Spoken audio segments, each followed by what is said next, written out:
Hi, and welcome to this presentation on endodontic irrigation.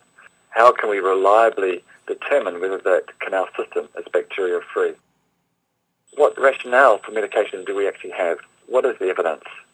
And of course, there is both in vitro and in vivo that we would need to consider. Does the medication phase actually potentially make resistant bacteria? This has been a recent phenomenon in the literature, and some people are actually saying that medication can actually be more harmful than good, especially in retreatment cases.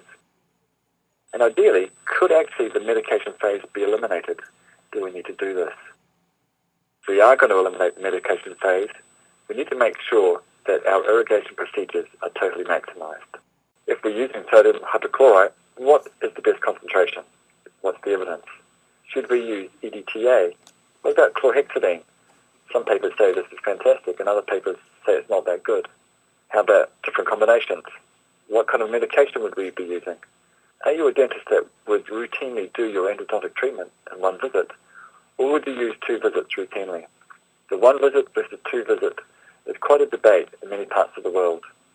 A question that I would ask you is, can you justify your current irrigation regime? As far as preventing apical peritonitis, if the pulp has actually become infected, but not the whole root canal space, and the pulp is vital, then all that we really need to do is to remove the pulp and maintain sterility. It seems that the coronal restoration is probably one of the key factors in the overall success of our endodontic cases. If we have tissue, it could be vital or it could be necrotic. We have to remove this.